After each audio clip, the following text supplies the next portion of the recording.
Brian accent. Yeah, I've got to say it like that. It just sounds like an actual name.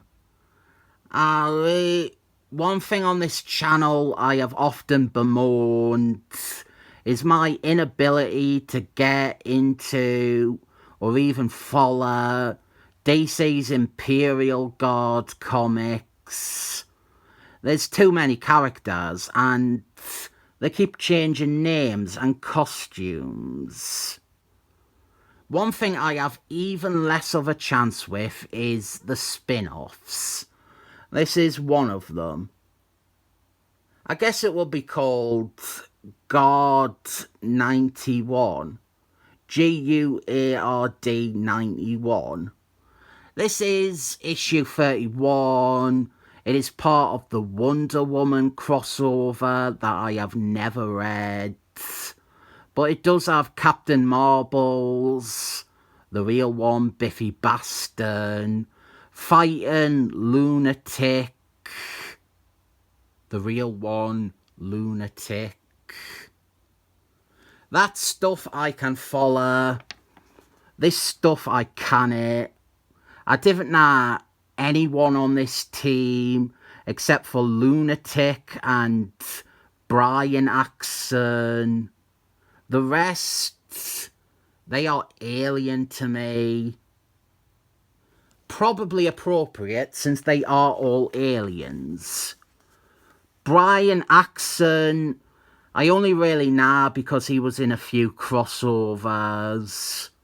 He was in the Calypso crossover and he was in Evasion. I think it was Evasion that reintroduced them. And then there is a Superman annual all about him. Lunatic, I obviously know from his days of almost being a Marvel character in Defenders. But the truth is, I didn't like Lunatic.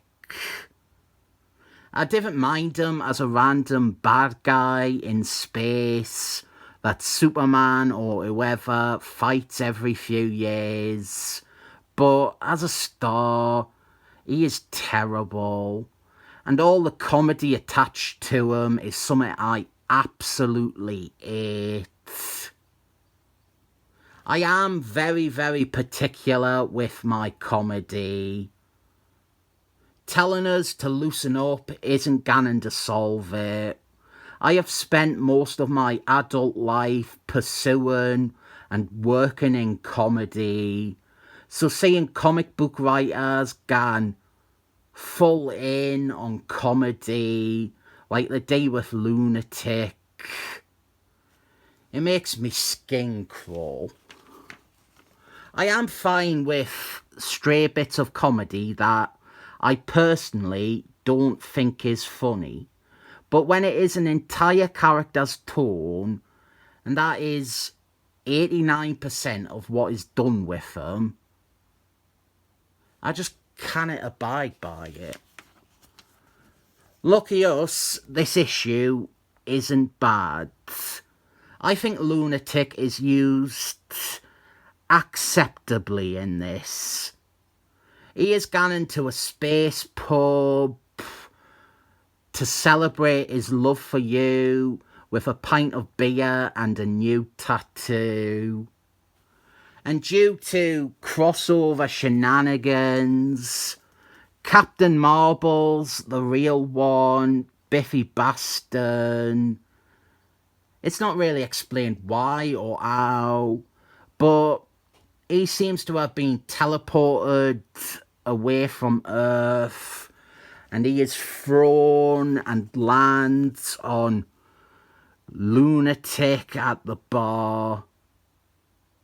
There is an advert for the crossover this is tying in with, and I quite like this. It is jam-packed, and it certainly gets you invested in an advertisement. You are looking at it in great detail to see all the characters involved.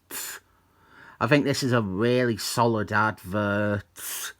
And I hope the artist responsible for such a stellar piece of work is in Good Elf.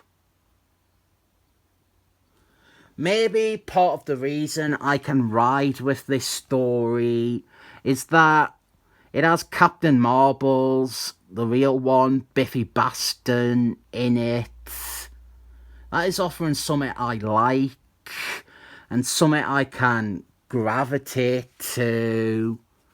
And I love that Captain Marbles, the real one, Biffy Baston, he is trying to deflate the situation. He is trying to talk things through. And it takes a while for the two of them to actually commit to a fight. Biffy Baston, he finally fights Lunatic when he realises that Lunatic is like a schoolyard bully. If you have ever wanted to read a good battle between these two characters, I think this will satisfy most people. There is no twists or technicalities at play here. We just get to see these two characters have a proper fight.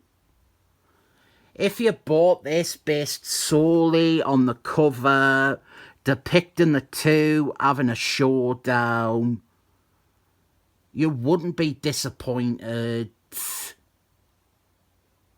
You would maybe be annoyed by the bit on this page where Lunatic sings Born to be Wild out of order. But other than that, it is by my marks a great fight sequence. This is written by the Doctor from Jurassic Park, who I haven't had much of a chance to talk about because the truth is I think he is an appalling writer. But I want to point out that I think this has mostly been scripted and plotted by the artist Daniel Kitson, who has been on this series since day one, and he writes plenty of the other issues before and after this on his lonesome. I would guess Jurassic Park Man is offering up lunatic dialogue and ideas, because the rest is mostly enjoyable. I am not crazy about how the fight ends. Captain Marbles, the real one, Biffy Baston, he is just teleported away again.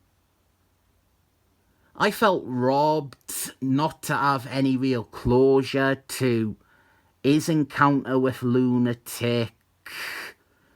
Maybe that is because I started to read this as being his story.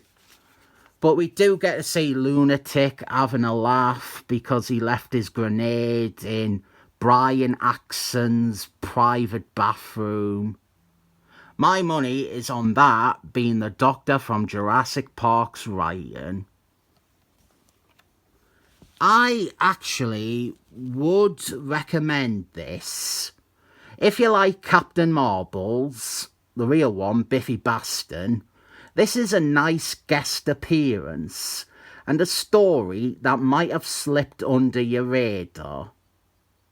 If you agree with me that the Jurassic Park character is not a good writer, which sadly not many people seem to agree with me about, but if you didn't care for him or his writing, I really didn't see that much of him in this. I have not read anything written by Daniel Kitson, but I would be inclined to believe that this was mostly his script. When I speculate about writing and co-writing credits, I think there is some actual understanding, some actual authenticity going into what I'm saying. I am very good at getting into the heads of writers and quickly detecting their voices. Not just in comic books, like in comedy, which I've mentioned twice in this video, and I think that is a record. I am unbelievably talented at writing material for other people. I can do jokes that I would never tell myself, jokes I maybe didn't even think are funny, but jokes that other people can do magnificently because I understand their thought processes and what they put into writing and developing ideas. When I say I think this is mostly Daniel Kitson, oh, there's another comedy thing. I have named him after a revered comedian. I think this is mostly his scripting, with some ideas and some comedy bits from Jurassic Park, man. I'm actually going to perhaps controversially amend the credits in the video description, which is something I think I have only done once or twice before. And then I will give this issue a real 7 thumbs up rating.